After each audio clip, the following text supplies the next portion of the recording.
¿Qué pasaría si te dijeran que alguien puede parecer muerto, pero en realidad está completamente consciente dentro de su cuerpo, sin poder moverse ni gritar? Esta historia no solo desafía a la medicina, también pone en tela de juicio la confianza, el amor y el abandono. ¿Hasta dónde puede llevarnos la ignorancia ante una enfermedad poco común? ¿Cuántos han sido enterrados estando vivos? Acompáñanos y descubre cómo un simple descuido puede convertirse en una sentencia de muerte, porque la vida no se trata solo de respirar, también de ser escuchado. Antes de empezar, no olvides suscribirte y activar la campanita para más historias que te helarán la sangre. Esta historia se desarrolla en Santo Domingo, dentro de una familia bien constituida, con principios y valores.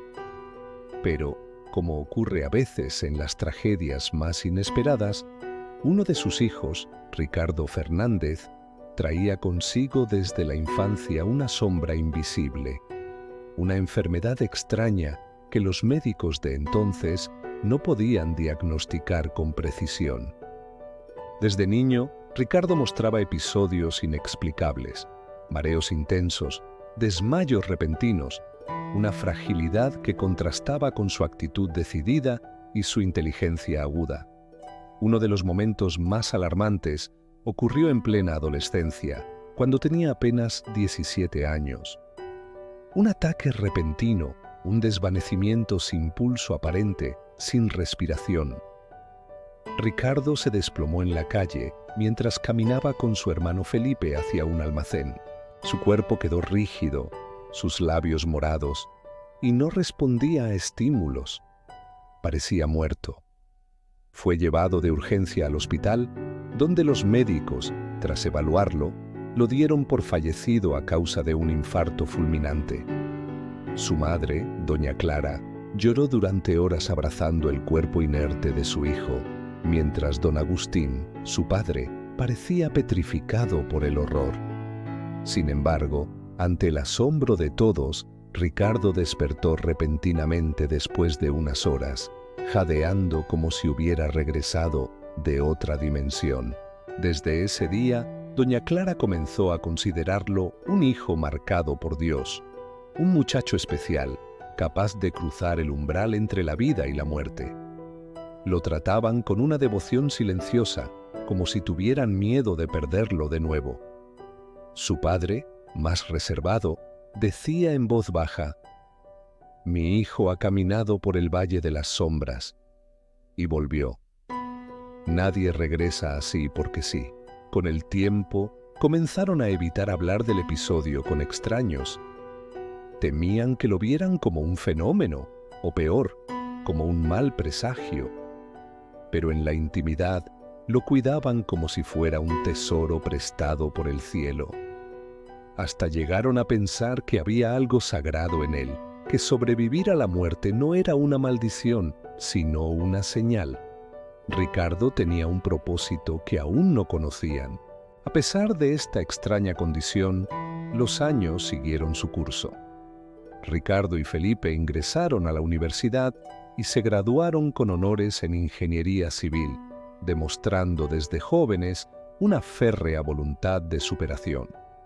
Ambos compartían el sueño de construir grandes proyectos juntos y abrir su propia empresa, lo cual lograron con esfuerzo y visión.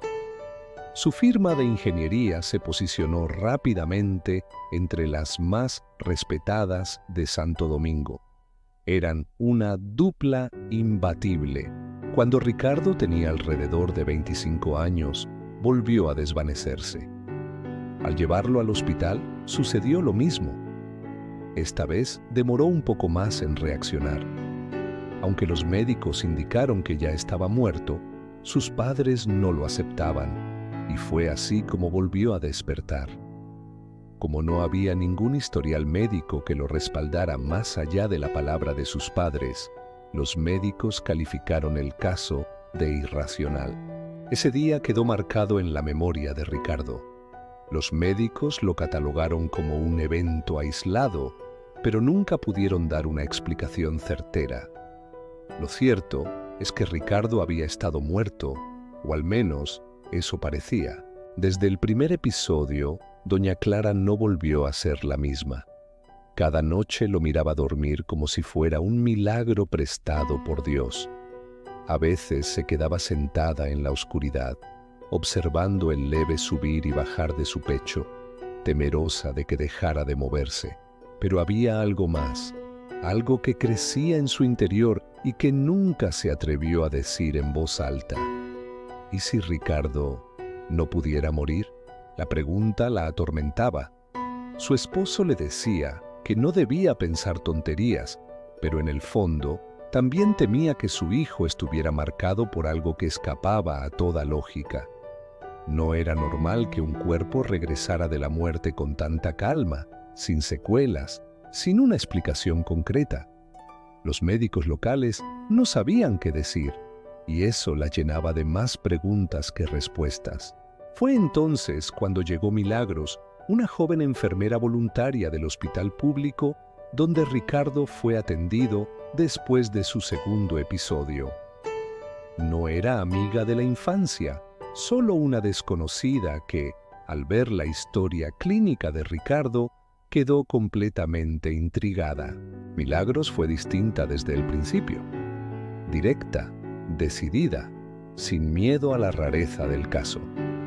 En una conversación que doña Clara recordaría siempre, la joven le dijo: «Con todo respeto, señora, si no hacen algo ahora, la próxima vez su hijo no va a tener suerte. Y no me refiero a la muerte, me refiero a que lo entierren vivo». Esa frase fue como un disparo. Milagros fue quien poco a poco se fue ganando la confianza y el corazón de Ricardo.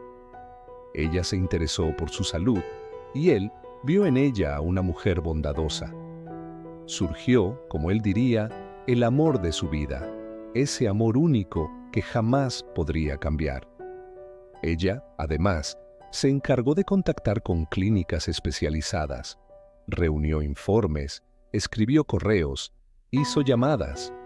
Insistió tanto que Ricardo no tuvo más opción que aceptar el viaje a España. Si alguien había movido cielo y tierra por él, era Milagros. Después de semanas recorriendo clínicas, fue en la Clínica Universidad de Navarra, en Pamplona, donde dieron con una explicación más precisa. Un neurólogo especializado en trastornos motores les habló con claridad. Ricardo padecía un trastorno neurológico llamado catalepsia extrema o episodio de bloqueo nervioso total. Es un fenómeno repentino y poco común del sistema nervioso, donde se pierde por completo la movilidad voluntaria e involuntaria del cuerpo, así como la sensibilidad al dolor y a estímulos externos. Es como si el sistema nervioso desconectara todo, temporalmente.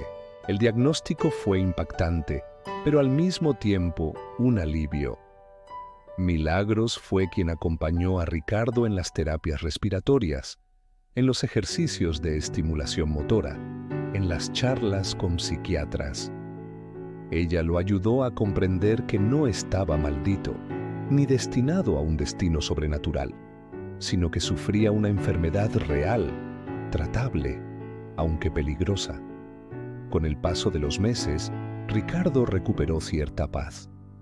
Y aunque los episodios no se podían prever, se sentía más seguro al lado de Milagros, quien prometió cuidarlo siempre.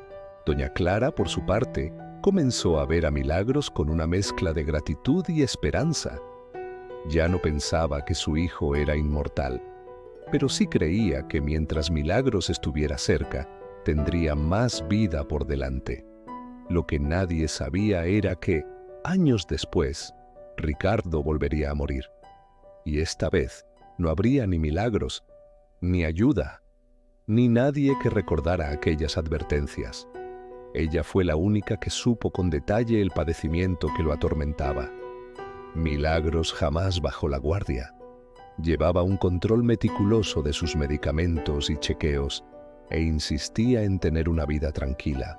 Y aunque soñaban con tener hijos algún día, Ricardo siempre decía, primero debemos asegurar nuestro futuro.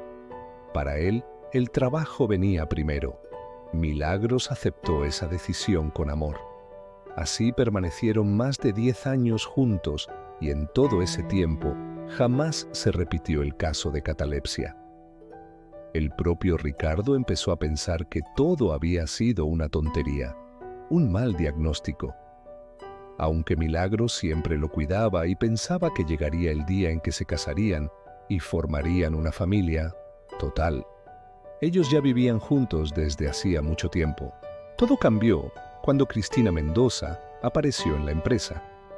Joven, de apenas 23 años, carismática, bella y con una sonrisa que desarmaba a cualquiera. Cristina no solo traía una carpeta de presentación impecable, sino una ambición silenciosa, disfrazada de dulzura. Con el tiempo, fue ganándose la confianza de Ricardo y su corazón.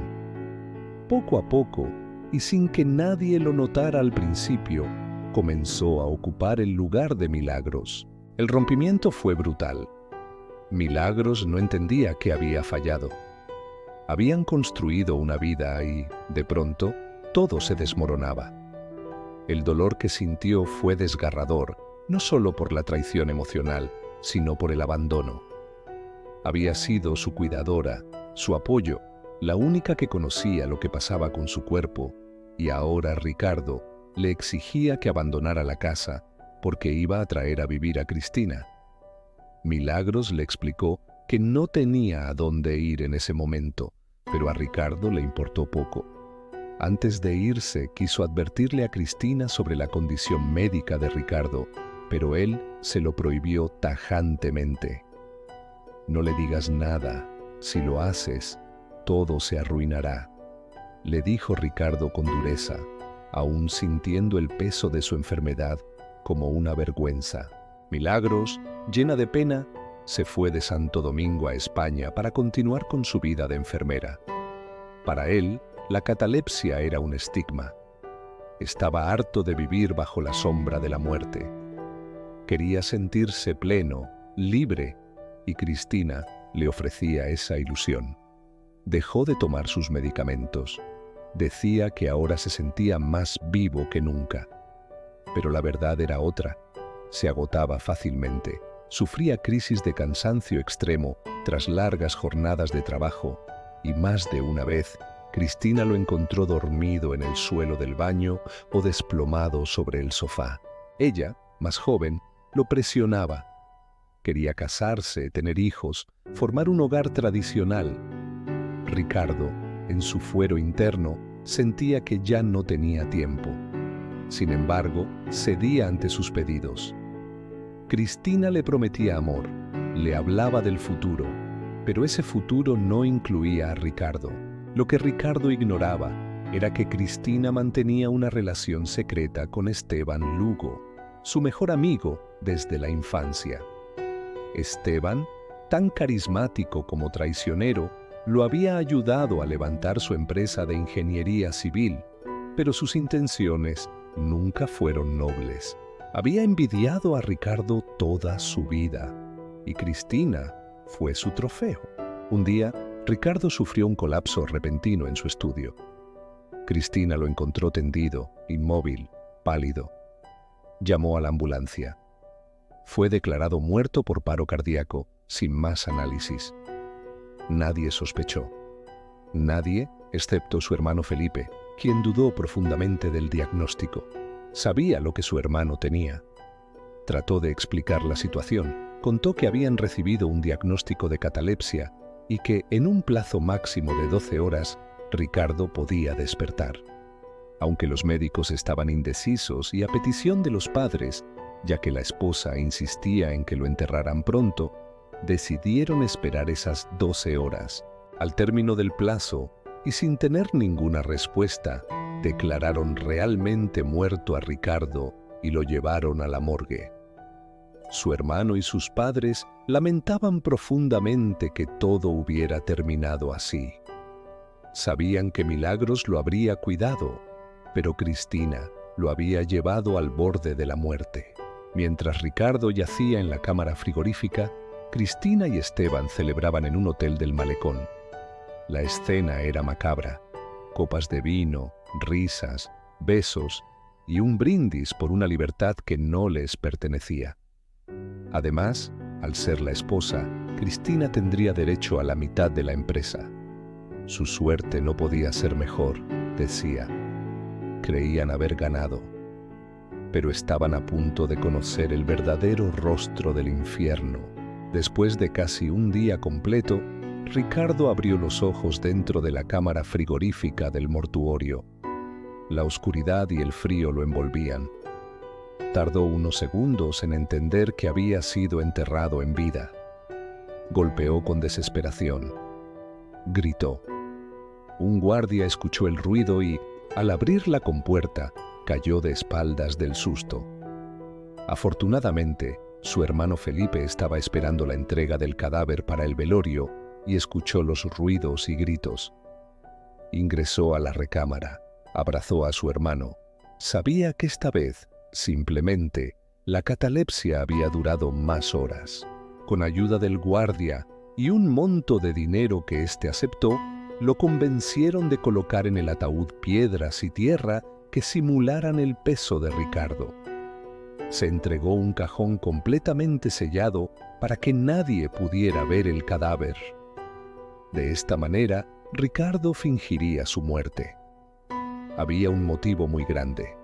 Cuando Felipe abrazó a su hermano, le contó los planes de su esposa. Ricardo decidió que vengaría esa traición. Lo sacó de allí, con lágrimas de emoción y horror. El mundo debía creer que Ricardo seguía muerto. Felipe, temblando, le mostró las fotos que había tomado esa noche. Cristina y Esteban saliendo del hotel. Ricardo, devastado, ya no lloró. No había espacio para lágrimas, solo para odio.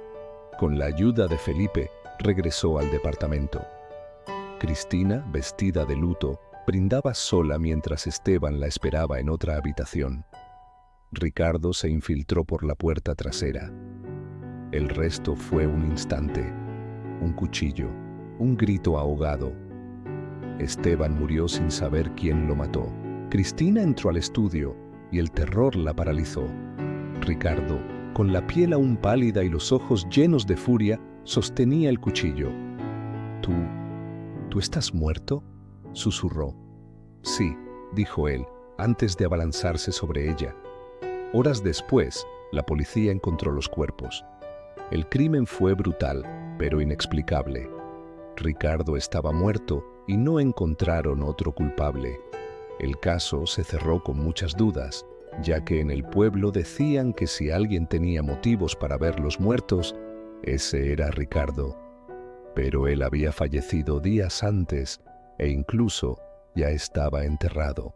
Nadie sabía que dentro del ataúd solo había piedras y tierra.